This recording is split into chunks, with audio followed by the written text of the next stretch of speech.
Mabuhay Philippines! Welcome sa aking YouTube channel. At ito na nga ang pinag-uusapang Miss Cosmo International 2024 na magaganap ngayong buwan ng Oktubre. At yun na nga, mga kamabuhay fans, sinasabing bakit daw inilaglag ng Missology ang ating pambato na si Atisa Manalo. Kung titingnan ninyo, wala si Atisa Manalo sa hot picks ng Missology. At kung mapapansin ninyo, number 1 ay si Frankie Russell, ang Pinay na pambato ng New Zealand. At himutok nga ang mga kamabuhay fans na bakit si Atisa Manalo ay nilalaglag nila samantalang sila ay mga Pinoy din. Kaya talagang hindi sila makapaniwala na nilaglag ng Missology si Atisa Manalo sa kanilang mga hot picks. At kung inyong titingnan nga naman, mapapansin niyo na si Atisa Manalo ay labang-laban. Pero marami rin naman ang nagkikibit balikat at bakit daw naman sa kabila ng performance ni Atisa Manalo ay inilaglag siya ng Missology. At kung titingnan ninyo, talaga namang kudang-kuda ang lola ninyo. At syempre, isa sa mga favorite din si Atisa Manalo na mag-sponsor ng mga products ng Vietnam na mga taga-Vichin. At kitang-kita naman ninyo kung gaano siya mag-endorse sa mga product ng taga-Vietnam. At makikita ninyo na mayroon siyang ini-endorse na product. At syempre, hindi na din maikaila na bakit daw si Miss Indonesia ang talagang nasa top picks ng Missology.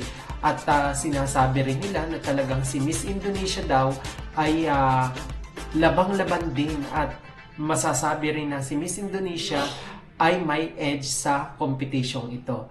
Kaya alam ba ninyo na mga taga-Indio ay talagang laban na laban din dahil gustong-gusto rin nila na sila ang makakasungkit sa first ever crown ng Miss Cosmo International. At alam naman natin na ang pambato ng Indonesia ay galing sa Putere, Indonesia, na sinasabing ito rin ang pageant na mayroong kalidad pagdating sa pagpili ng kanilang representative na ipadadala sa isang international stage or pageant. At alam naman natin na ang pambato ng Indonesia ay talagang kasama lagi sa hot picks ng Missology. At ito nga si Atisa Manalo ay sinasabing bakit daw nawala. At syempre, kung pagbabasihan natin ay ang performance ni Atisa Manalo nitong nakaraang araw dito sa kanyang swimsuit photoshoot, ay talaga namang laban na laban ang ating ninyo. At tingnan ninyo, sa kudaan pa lang, sa kabugan pa lang, ay talagang si Atisa Manalo na ang surely wins nang nagkaroon ng swimsuit photoshoot. At para sa akin ay stand out talaga itong si Atisa Manalo sa black swimsuit na kaniyang iminodel nitong mga nakarang araw. At talaga namang maibubuga si Atisa Manalo sa competition na ito. At talagang inilabas niya yung kanyang natatagong galing, at ang kanyang alas ay inilabas niya nitong mga nakarang araw. At kung mapapansin ninyo, sinasabi nila na mas maganda daw si Atisa Manalo sa apat na pambato na talagang nag-i-stand out. Ito ay si Peru at si Colombia. Si Colombia yung naka-green swimsuit at si Peru naman ang naka-blue swimsuit. At mapapansin din naman ninyo na talaga din namang may pislak ang dalawang ito. At kaya ito yung matinik na makakalaban ni Atisa Manalo. At syempre, hindi rin tatalo ang dalawa ring inaay sa competition na ito. At ito nga ay ang Honduras, yung naka-blue swimsuit, at si Mexico na naka-yellow swimsuit. So, Ano sa tingin nyo guys?